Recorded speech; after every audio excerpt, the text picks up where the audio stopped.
ये धारावाहिक साहित्य अकादमी द्वारा पुरस्कृत उपन्यास दीवारों से पार आकाश पर आधारित है। इसे धारावाहिक का रूप देने के लिए लेखक की अनुमति से इसमें कुछ जरूरी बदलाव किए गए हैं। समाज में स्त्री के अधिकार की आवाज बुलंद करते इस धारावाहिक के पात्रों का किसी भी जाति, समुदाय, भाषा या व्यक्ति से कोई संबंध नहीं है। एक बार पूनम बहन मेरे घर भी आई थी। मैं तो शूटिंग के लिए निकल रही थी, लेकिन पूनम बहन बैठ के जतिन से बात करने लगी।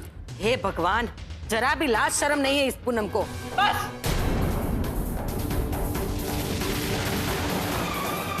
हमने शादी कर ली फैबा। व्योमेश, अब पूनम इतनी भी नादान नहीं है कि वो अपना भला बुरा नहीं समझ सकती। अगर समझ सकती तो जतिन के साथ शादी नहीं करती। ये वही जतिन है जिसने मेरे खिलाफ एनसी लिखवाई थी पुलिस में।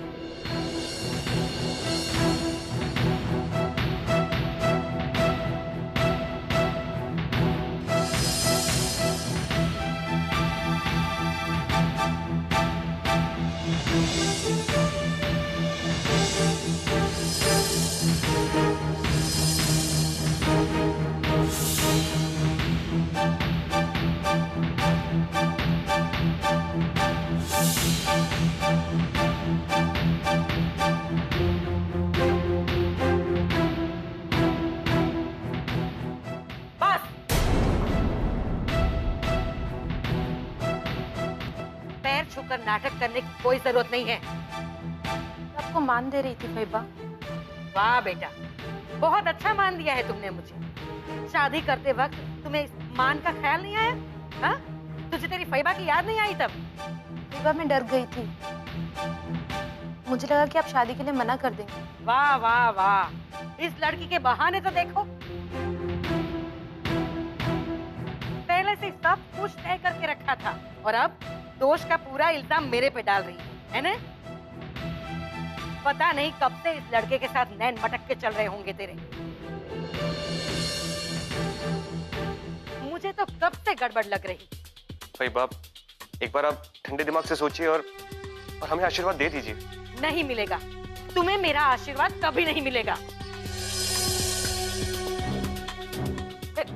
मंजू, जो तारी छोकरी ना कारनामा जो। एक तो भाग के शादी कर ली, पूरे परिवार की नाक काट दी इसने। कितनी बेशर्म है, ऊपर से मेरा आशीर्वाद मांग रही है।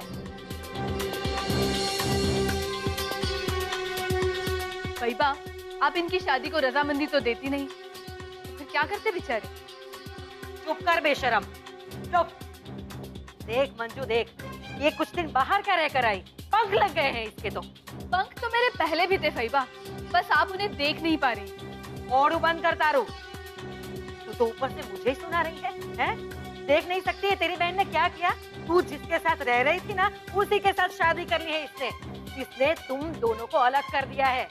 फैबा, मैं और जतिन अलग अलग ही हैं। हम दोनों के बीच सिर्फ दोस्ती है।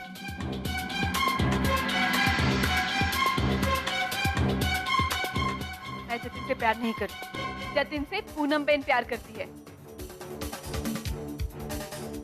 चलो, ये तो अच्छा हुआ कि पूनम को उसका मनपसंद जीवन साथी मिल गया।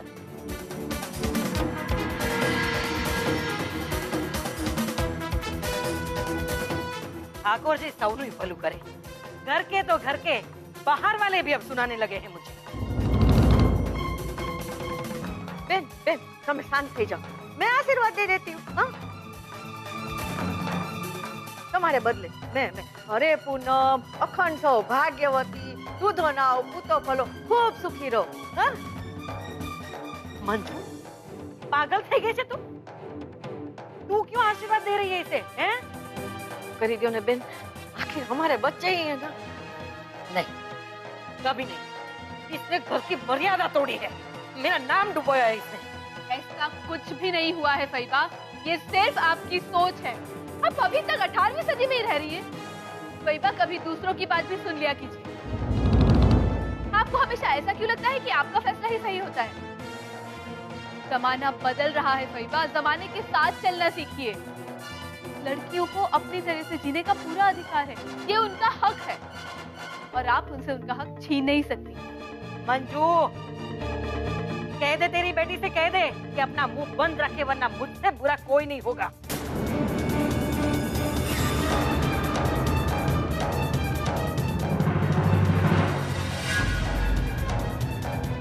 नहीं, अब ये मुंह बंद नहीं होगा। आपको हमारी बात सुननी ही पड़ेगी। हमने आपकी बहुत बात सुन ली फैबा। तब देखो तब आप सब पर अपना हुक्म चलाती रहती। आपको ऐसा क्यों लगता है कि आप ही सही हैं? जमाना कहां से कहां पहुंच गया है, लेकिन आप अभी तक वही की वही अटक कर रह गई। रिश्ते दबाव से नहीं, प्यार से निभते हैं फैबा। आप अगर इसी तरह अपने विचार सब पर थोपती रही तो एक दिन सब आपको छोड़कर चले जाएंगे।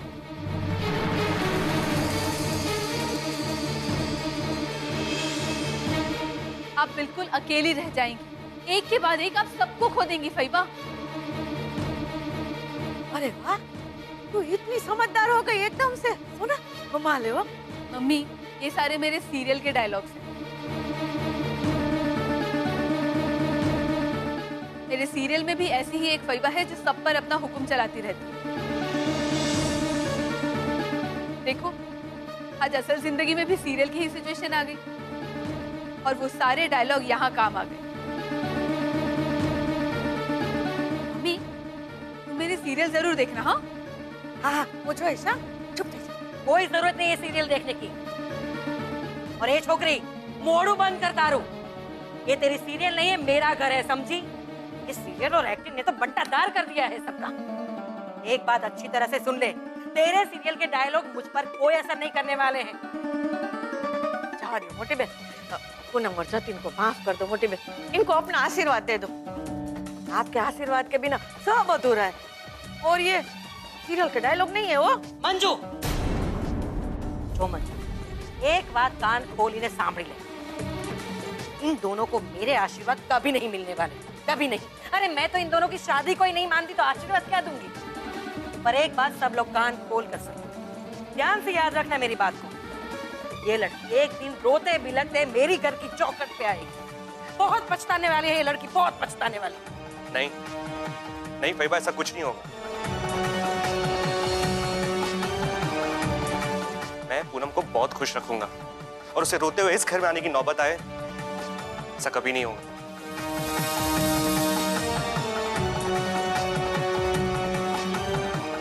चलो पूनम, यहाँ से। जिस घर में तुम्हारा सम्मान नहीं वहां मैं एक पल भी नहीं रुकूंगा।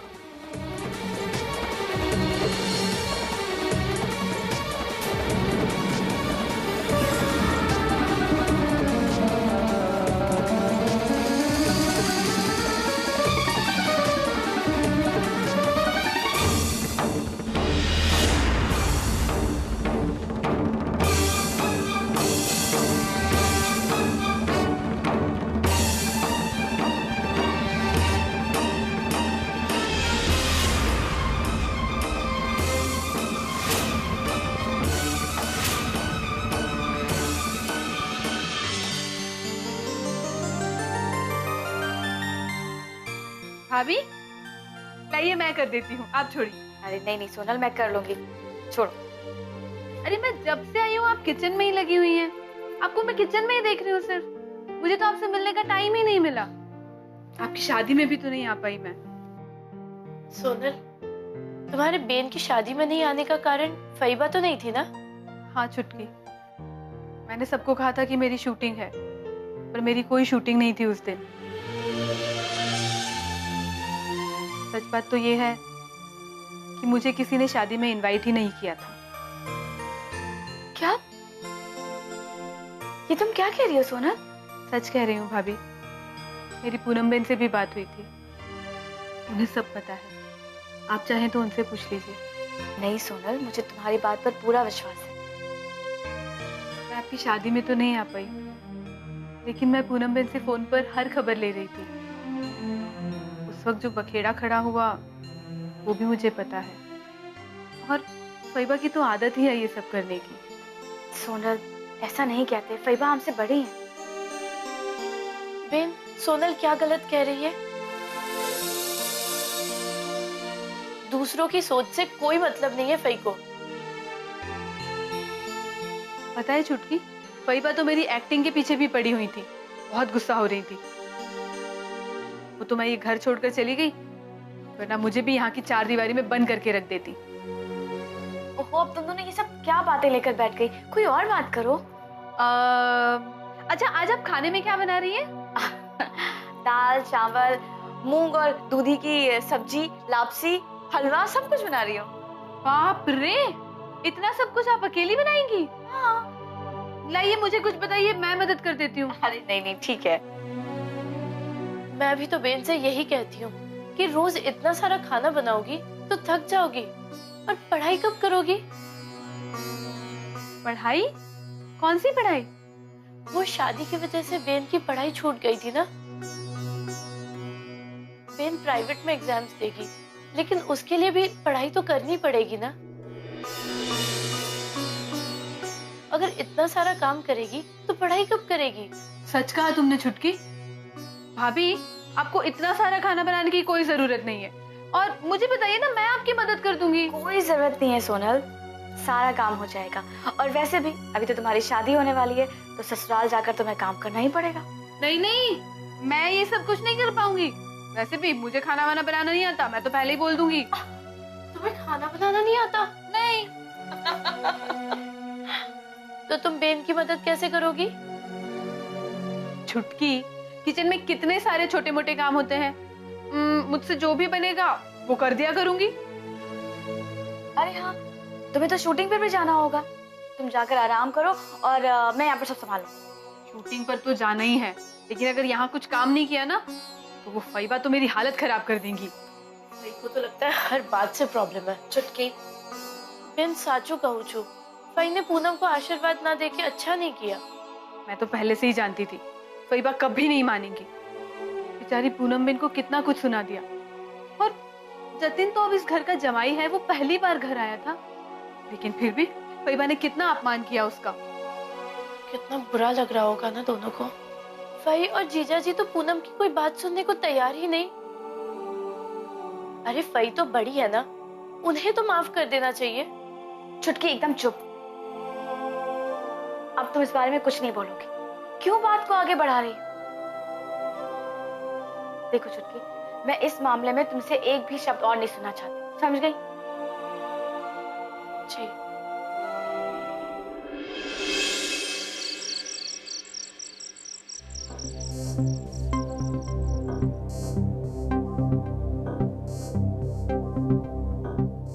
अरे ये क्या कब से बंदर की तरह इधर से उधर कूद रहे हो? बंदर? संजय, संजय को बोला मैंने। वो हाँ, फिर ठीक है, फिर ठीक है। बोलो बोलो, दिमाग में क्या चल रहा है, बोलो। मुझे नहीं लगता कि ललिता बहन पूनम को माफ करेगी। अरे नहीं करना है तो ना करे, पूनम को कौन सा यहाँ आके रहना है मोटी बहन के घर में? अब शादी हो गई है, अब क्या कर लेंगी हैं? वो सब तो ठीक है, लेकिन कहीं पूनम की वजह से सोनल की बात न बिगड़ जाए। मैं कुछ समझी नहीं। अरे पागल, तेरी अकल घास चलने गई क्या? मैंने तो समझाया नहीं था कि सोनल के लिए लड़का ललिता बहन ढूंढने वाली है। ओहो, एक मौका नहीं छोड़ते हैं तेरे पापा। याद है वो, सब याद है मुझे। अगर ललिता बहन बुरा मान गई ना, तो सोनल के लिए लड़का ढूंढने से मना कर देंगे, देख लेना। मना करती है तो करने दो पापा,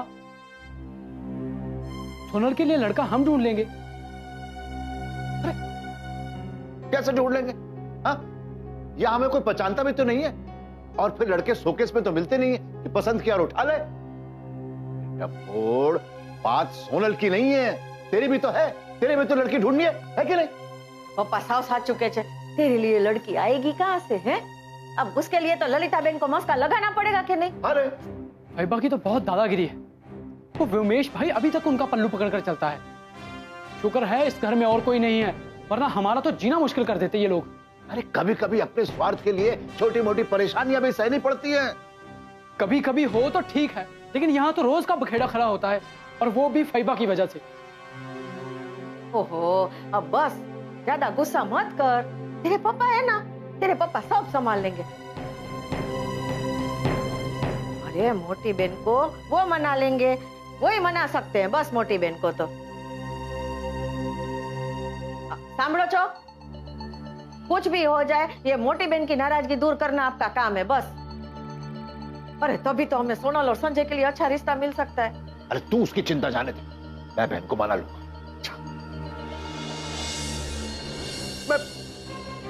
मैं बहुत पछता रहा हूं। ठाकुर जी सौनू ही भलू करे, पर अब पछताने से क्या होगा मनसुख? शादी तो हो चुकी। लेकिन मैं अपनी गलती सुधारना चाहता हूं।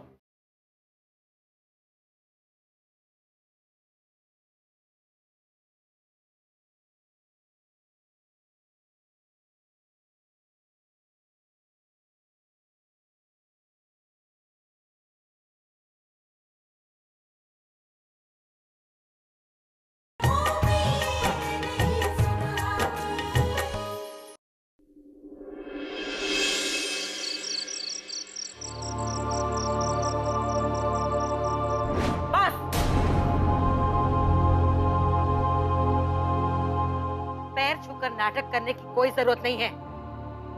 आपको मान दे रही थी फैबा। वाह बेटा, बहुत अच्छा मान दिया है तुमने मुझे।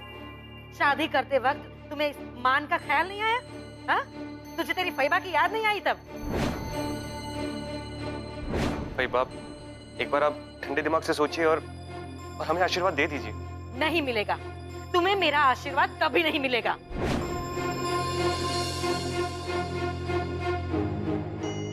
नहीं, अब ये मुंह बंद नहीं होगा। बहुत सुन ली हमने आपकी बात, अब आपको मेरी बात सुननी पड़ेगी। जब देखो तब आप सब पर अपना हुक्म चलाती रहती हैं। आपको ऐसा क्यों लगता है कि आप ही सही हैं? जमाना कहां से कहां पहुंच गया है, लेकिन आप अभी तक वही की वही अटक कर रह गई हैं। रिश्ते दबाव से नहीं, प्यार से निपटे हैं। अगर आप अपने विचारों को दूसरों पर थोपती रहेंगी तो एक दिन सब आपको छोड़कर चले जाएंगे। आप बिल्कुल अकेली रह जाएंगी, एक के बाद एक आप सबको खो देंगी।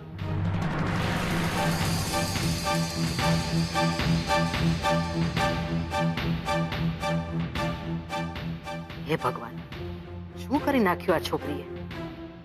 सारे संस्कार भुलाकर बिना बताए शादी कर ली।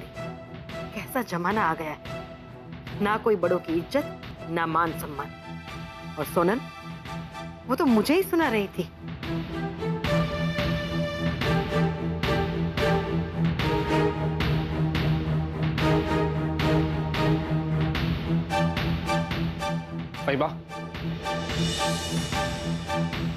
फैबा, मुझे पूनम पर बहुत गुस्सा आ रहा है। હવે દીકરા શું કહું, ગુસ્સો તો મને બહુ આવે છે, पर अब हम कुछ नहीं कर सकते। फैबा, पूनम ऐसा कर सकती है, मैंने कभी सोचा नहीं था। हाँ बेटा, पूनम का ये रूप तो मैंने भी पहली बार देखा। अरे जब वो यहाँ आई थी तब कैसी सीधी सादी लग रही थी। दिकरा, मुझे तो लगता है कि ये सोनल ने उसे भड़काया होगा। अरे तभी तो उसके कदम ऐसे बाहर चले गए।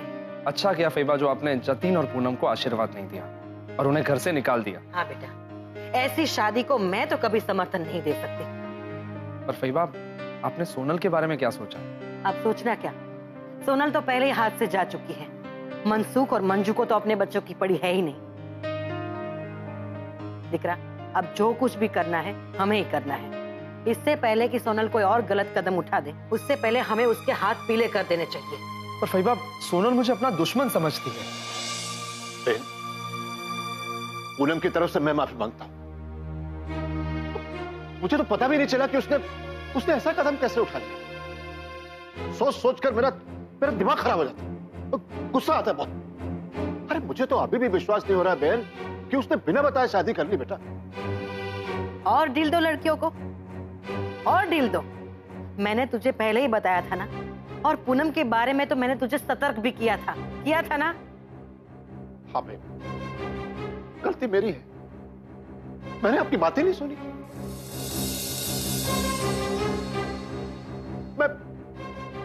मैं बहुत पछता रहा हूं। ठाकुर जी सौनू ही भलू करे, पर अब पछताने से क्या होगा मनसुख? शादी तो हो चुकी। लेकिन मैं अपनी गलती सुधारना चाहता हूं। सोनल के मामले में मैं लापरवाही नहीं बरतना चाहता, बिल्कुल नहीं। सोनल की शादी वही होगी जहां आप कहेंगे। अब मुझसे सहा नहीं जाता। आप एक काम करिए बहन, महाराज भाई से कहकर लड़के वालों को बुलवा लीजिए। मैं आपके सामने हाथ जोड़ता हूं। इस गरीब बाप पर दया करिए। बहन,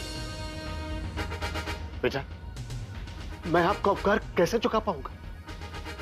आपने तो मेरा मन ही हल्का कर दिया। संजय के लिए अगर लड़की मिल जाए तो मेरे सर पर से बहुत बड़ा बोझ उतर जाएगा। मैं सच कहूं।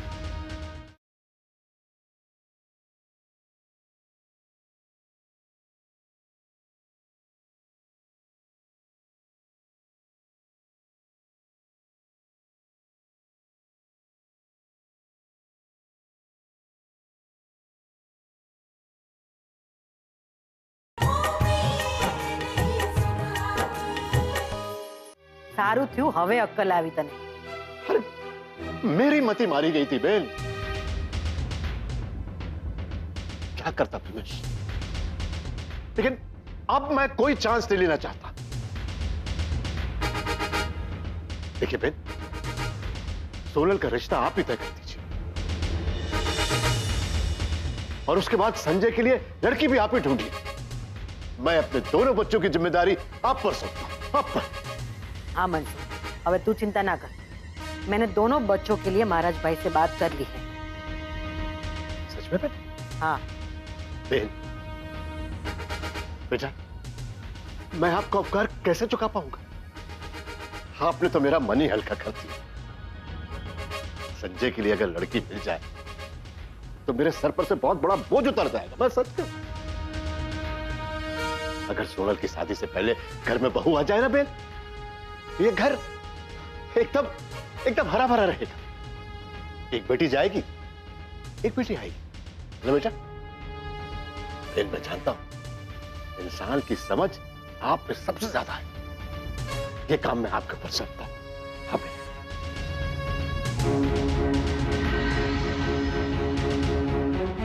ललिता बहन तो मन ही मन अपनी तारीफ सुनकर फूल रही है। मेरा काम हो गया। मनसुख, तेरा दिमाग तो लोमड़ी की तरह चलता है।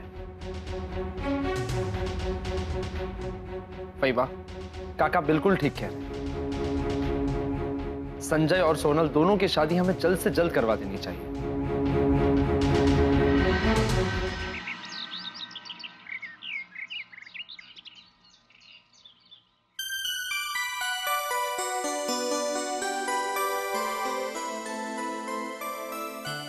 जय श्री कृष्ण बेटा।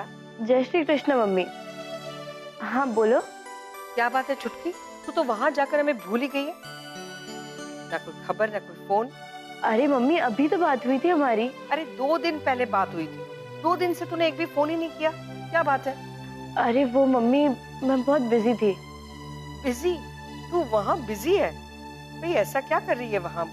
अरे मम्मी बस पूछो मत, वक्त कैसे निकल जाता है पता ही नहीं चलता। एक मिनट, सच सच बता, बात क्या है? वहाँ कुछ हुआ है क्या?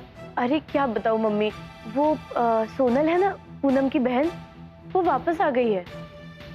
वापस आ गई? कहाँ से वापस आ गई? वो सोनल है ना, उसे एक्टिंग का बहुत शौक था,